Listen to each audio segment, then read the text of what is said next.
Shalom.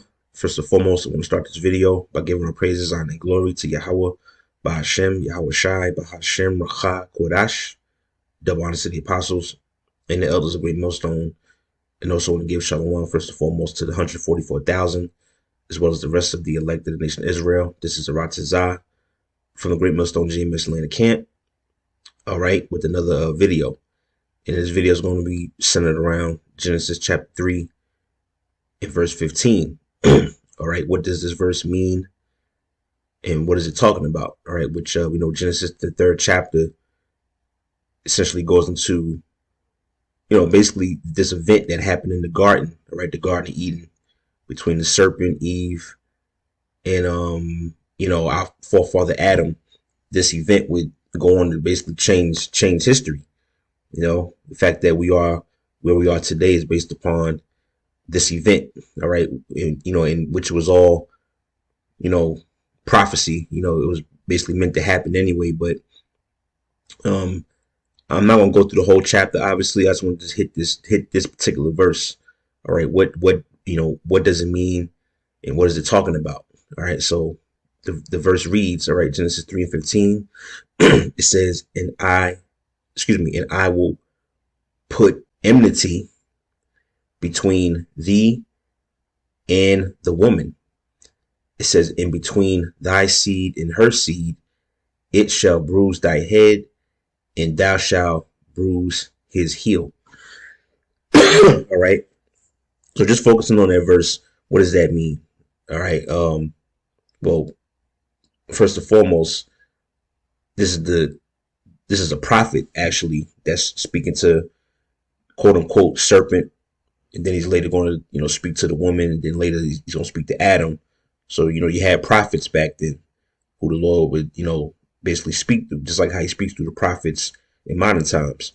First and foremost, the serpent is not an actual snake or an actual serpent like many people, as far as, Christians and so forth would have you to believe. No, the serpent was an actual man. All right. Which really was the spiritual demon Satan working through a certain man, but that spirit would later, be put on the children of Esau, all right, or Esau himself. In his prophecy, as as we go through the scriptures I got up here, and I may get some other ones if they come to mind. This is really a prophecy concerning Jacob and Esau, all right. But the serpent is not talking about an actual snake in this chapter, man. It's talking about a person, all right, or which will later become a nation of people. So let's start here in Revelation chapter 12, which this actually goes into both, because that woman there in that verse is speaking about the nation of Israel. All right, so let's actually read this first. This is Revelations 12 and 1. You see that they got the title there, the woman, and they got Israel, right? The woman Israel. It says, and there appeared a great wonder in heaven, a woman clothed with the sun, and the moon under her feet, and upon her head a crown of 12 stars, right? The nation of Israel, which has 12 tribes: Judah, Benjamin, Levi, Gad, Reuben, so forth and so on, in which the Israelites today are your so-called Negroes, Hispanics, Native American, and Seminole Indians. All right, we all make up the 12 tribes of Israel. So that's the woman that is talking about. Even though the man, the Lord, the prophet is speaking to Eve, it's really talking about Israel, because that's who the prophecy would, fall on. All right, let's get the other one dealing with the woman, Jeremiah 6 and 2. All right, it says Jeremiah 6 and 2. I have likened the daughter of Zion, which is talking about the nation of Israel. There's another alias or name for Israel, the nation of Israel, to a comely and delicate woman. See that? So a lot of times we read about the Israelites in the scriptures, the Most High would, often, he would often refer to them, as a woman, So that's what it's talking about. Now the serpent, let's read that. Let's actually jump back to Revelation, the book of Revelation, the 12th chapter. And let's jump down to, I believe it's the ninth verse. Actually, just start up at 7. And you see this is the angel Michael. Now, this is an end time prophecy, all right? Because this chapter, Revelation 12, it kind of jumps back and forth between end time prophecy and, 70 AD. So it kind of jumps around. But this in particular, it, is talking about the, end times. It says, it's Revelation 12 and 7. It says, and there was war in heaven. Now, this war is not referring to, again, going back to the Christian church, these Christians, man. See, the Israelites have to come and we have to undo all of the false teachings and false breakdowns that the Christian, that basically Christianity has put out there. And people still believe this to this day. This war in heaven is not talking about in the actual spiritual realm where the spirits and, where the Heavenly Father dwells. Okay, in the spiritual realm is complete order. All right, Satan is in order. The demons are in order. The left hand and the right hand side, everybody is subject to the Most High. Everything is in order. There's no fighting, no tussling, and no, it's in complete order in the heavens, man. So this heaven is talking about in the firmament. When the latter days, the angels are going to appear and go to war with the nations. All right, the nations and their military, in particular Esau. All right, which is the so-called white man. Him and his military are going to go to war with the angels because the angels are going to return with the one who you going to call Jesus Christ. His real name in the Hebrew is Yahweh Shai. Okay, pursuant to Revelations 1 and 7. So there's going to be a war in outer space or a war in the firmament. Okay, where Michael, as it says, Michael and his angels are going to fight against. Well, I just read it. It says Michael and his angels fought against the dragon, and the dragon fought and his angels. That dragon is a reference to the Roman Empire. Okay, in which the modern day Roman Empire today is this beast system. All right, which is the image of the beast, Rome. All right, which is pretty much dominated and ruled by so-called white people. All right, Esau, the Edomites. So Esau is going to go to war with the angels. Okay, this is what they're talking about. They ain't talking about Michael and fought with Satan and Satan got kicked out of heaven and fell. That's all madness, man. All right, but reading on, this is verse 8, and prevailed not, meaning the dragon lost. Right, Esau, the so-called white man, is not going to win against the heavenly angels. This is neither was their place found anymore in heaven. See that? So people think that's talking about, that means Satan got kicked out of heaven. He fell to the earth. No, that just means that Esau's rulership was taken away. Heaven represents rulership. And also in a literal sense as well. All right. In the firmament, where they're going to have the, they fly the jets and they space, what do you call it? They space force. All right. All of that's coming down. All right. Now, the point is in verse 9. It says, and the great dragon, was cast out, that old serpent. See that? So here it is. We way in the book of Revelations. All right. The last chapter in the Bible. And this is an end time prophecy, but it references the old serpent going back to the book of Genesis. So what is that talking about? Is this some old snake? All right. Is this some old snake that's just been living on the earth for thousands of years? No, it's that same spirit that was in that garden, that was working through that man to deceive Eve. That same spirit that's in him is the same spirit that is in sync with Esau today. Okay, with the so-called white man. This is that old serpent called the devil and Satan. All right, because Esau is the physical counterpart of Satan. It says, which deceiveth the whole world, all right, through his lies. It says he was cast out into the earth, and his angels were cast out with him, right? Which is going to his military, all right, his air force, space force. His might is going to be brought down. So that proves right there that it's not talking about a actual snake. Okay, it's talking about a person in a particular later branches out to a whole nation of people. All right, let's get another one and we'll move right along. Revelations 20, verses 1 to 3.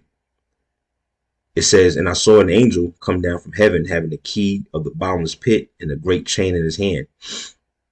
Bottomless pit is referring to Europe. All right, this is going into the time of the Renaissance, or in particular the Byzantine Empire. All right, it was a period of 1,000 years where basically Israelites ruled Europe, and Esau, which is the so-called white man, he was basically a second-class citizen.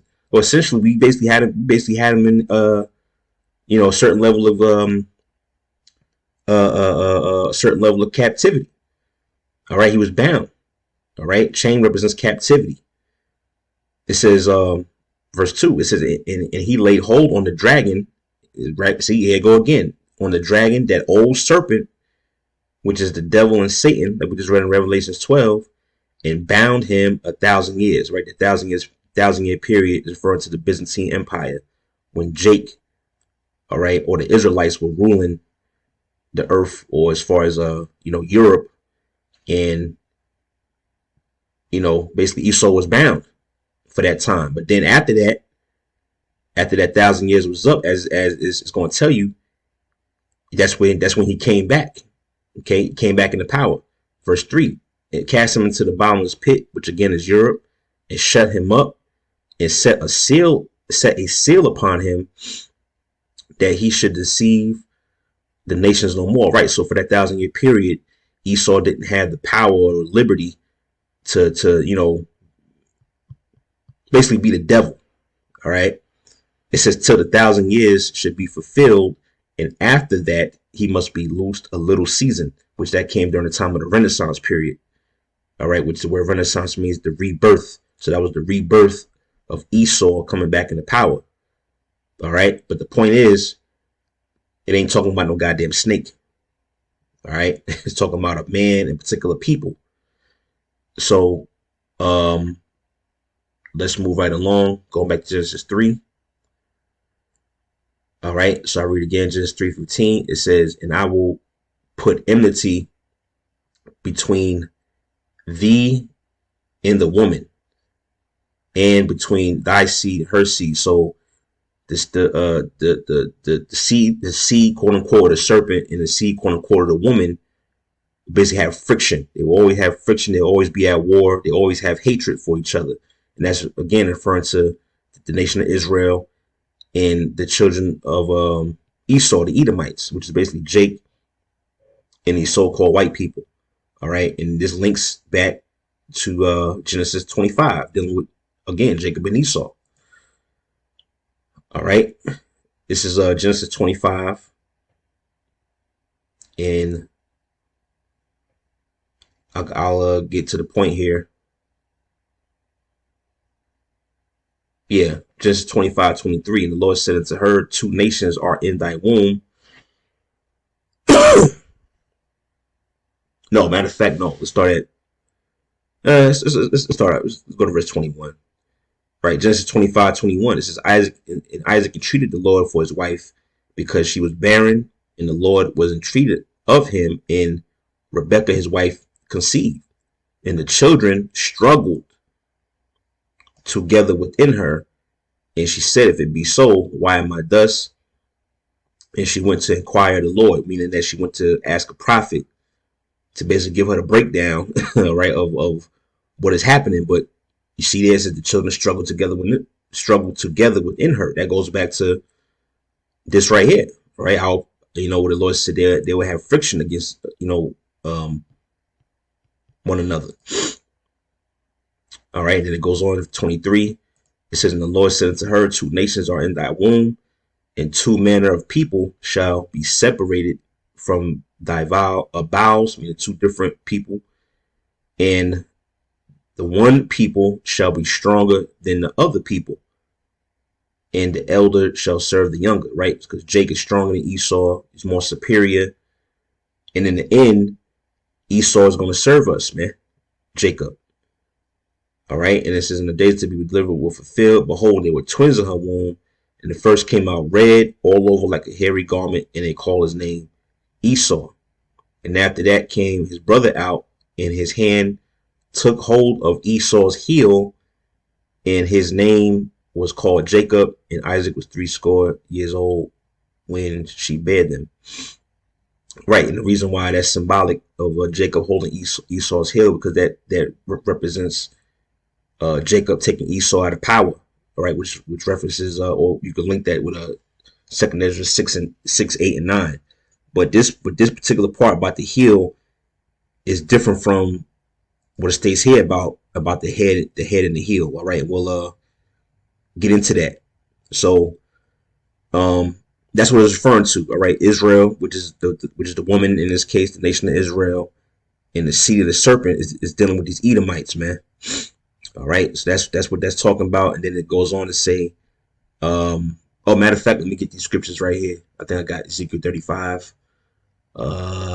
Yeah, I'll just read this real quick. I forgot I had it up here. Ezekiel 35 and in 5. All right, Ezekiel 35 and 5, because thou hast had a perpetual hatred, right? This is speaking about Esau, the Edomites. All right, because thou hast had a perpetual hatred. We're going over to the word perpetual. It basically means like long lasting, or just not non-ending, basically. Let's see, we can get it.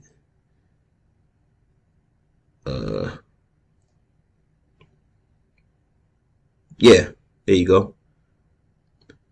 Never ending or changing, everlasting, never ending, eternal, permanent, unending, endless. All right, and that's always been the history between us and the so-called white man. All right, these Edomites. All right, it's a never-ending rivalry or feud. All right. So verse 5 again, is because thou has had a perpetual hatred and has shed the blood of the children of Israel by the force of the sword in the time of their calamity, in the time that their iniquity had an end. Therefore, as I live, saith the Lord power, I will prepare thee unto blood, and blood shall pursue thee. Sith thou has not hated blood, even blood shall pursue thee. See that? So the Lord's going to punish Esau for what he did to us, man. All right, he put hell on us. He put a lot of us to death. He afflicted us, oppressed us, and as it says, caused many of us to fall by the sword. Well, the Lord's going to do the same thing to them. See that? In verse 7 it says, thus will I make Mount Seir, which is referring to Esau, most desolate, and cut off from it him that passeth out, and him that returneth. And I will fill his mountains with his slain men, in thy hills and in thy valleys, and in all thy rivers shall they fall that are slain with the sword. Right, so the Lord's going to bring a mass death through the nation of Esau. All right, through the Edomites. It says, and I will make thee perpetual desolations, and thy city shall not return, and ye shall know that I am the Lord. And that goes to the latter part of the verse, which speaks about thou shalt bruise his head. All right, we'll read that real quick. All right, going back to Genesis 3:15, it says in the latter part of the verse, it says, it shall bruise thy head, and thou shalt bruise his heel. So let's deal with that. All right, it shall bruise thy head. The it is referring to the seed of the woman, which is Israel. Because remember, this is the prophet speaking to the serpent. So it shall bruise thy head, meaning the seed of the woman, which is Israel, is going to bruise the head of the serpent, meaning that essentially the Israelites are going to completely dominate and take out the Edomites. All right, the Lord's going to use his people to take this nation out entirely, to where that they ain't no coming back, man. Just like we just read back in Ezekiel 35, which I will make Mount Seir more desolate and cut off from it. And then it says, let's see. Yes, excuse me, verse 9. And I will make thee perpetual desolations, and thy city shall not return. Why? Because the nation of Israel is going to bruise the head of the quote unquote serpent, or these Edomites. All right. So let's get some scriptures on that. Let's see. Yeah, Psalm 68. I got it up here. And it's a thing whereas, as far as when you wound somebody, or you chop somebody's head off, that's a guaranteed way that that person is gonna not live no more. All right, they're gonna die. That's why when you watch the movie, what comes to mind when I think about that, when you watch the movie, I think it was Infinity War, the Marvel movie with Thor and Thanos. I get it confused with Endgame. But when you watch that movie, at the very end, when Thor shows up and he shoves the hammer, he shoves his hammer in Thanos' chest, and then Thanos looks at him and said that you should have gone for the head. And then he snaps his finger. If you watch the movie, you've seen that.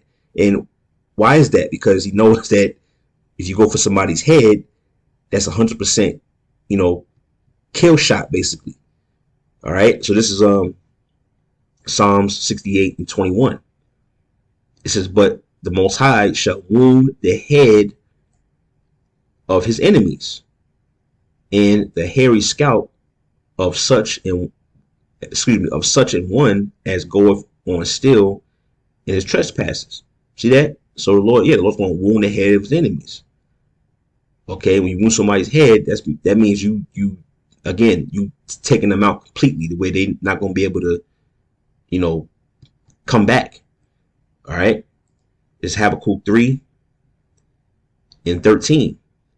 It says, "Thou wentest forth for the salvation of thy people, even for salvation with thine anointed. Thou woundest the head of the house of the wicked by discovering the foundation unto the neck." See that?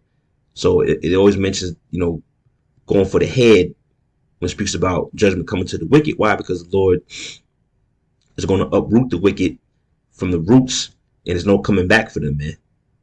See that? So yeah, Esau got the upper hand on us now, but like we just read, the elder shall serve the younger. We know Esau was born first. They're going to serve, harsh captivity and bondage in the kingdom. And after that 1,000 years, this basically, the Israelites going to make a speedy riddance of the house of Esau, pursuant to the book of Obadiah. All right. So the Israelites are going to, in a metaphoric sense, chop the head off the snake, so to speak. All right. And those are two precepts for that. And then it says, all right, so that's what it's referring to. It says, it shall bruise thy head, meaning that the nation of Israel is going to completely wipe out and completely finish you Edomites off. All right, and it says, "And thou," meaning the serpent, "shall bruise his," Israel, seed of the woman, heel. Now, notice it says thou shalt bruise his head and heel. Now, if you bruise somebody's heel, or somebody has an ankle or foot or heel injury, that's something that one can come back from. If you play sports, you might have sprained your ankle or fractured your ankle or something. You usually can come back from that. You ain't just out of there. All right, you just treat it, whatever, and you basically come back to full health. That's basically what happened to us, man. Esau was able to wound us for a particular period of time, but those wounds are about to be healed, man. All right, we're about to come back, and now the Lord's going to allow us to, basically go for his head, so to speak.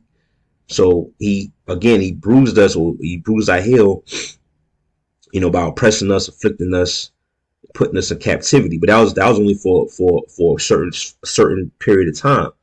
All right, this is Jeremiah 50 in verse getting to the point, verse 33.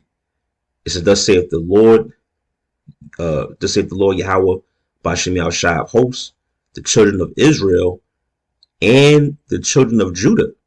So it's talking about all 12 tribes, right? The children of Israel is referring to the northern kingdom, and the children of Judah is talking about the southern kingdom. So all 12 tribes. All right. The children of Israel and the children of Judah were oppressed together. See that? So that's how you know that this has got to be a future prophecy. And it's talking about America, because this is where all the tribes are. And we're all being oppressed together. All right. And it's Esau that's doing it. It says, in all that took them captives, right? Which is Esau. Esau took us captives, held them fast. They refused to let them go. See that? Yeah. And we basically still here. Like the scripture says in the book of Baruch, the 3rd chapter, we are yet this day in our captivity. So this is how Esau basically bruised our heel. He took us down.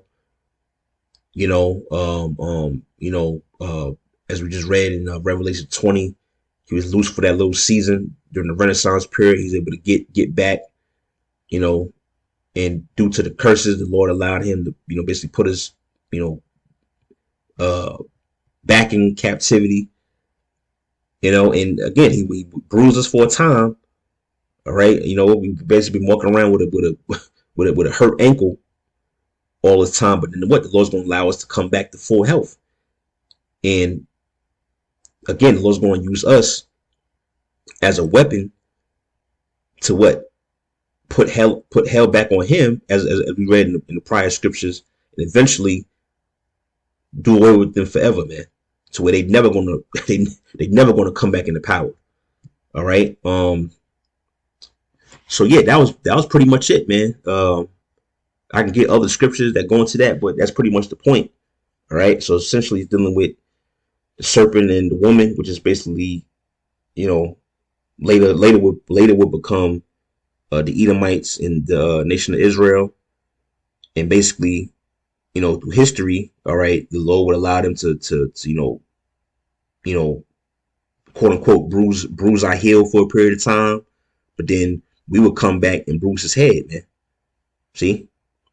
So, Lord willing, that was edifying. All right, hopefully I made sense. Hopefully the scriptures I brought out, made sense, and it all came together in the spirit. Lord willing, he was edified. So, with that, I'm gonna sign off.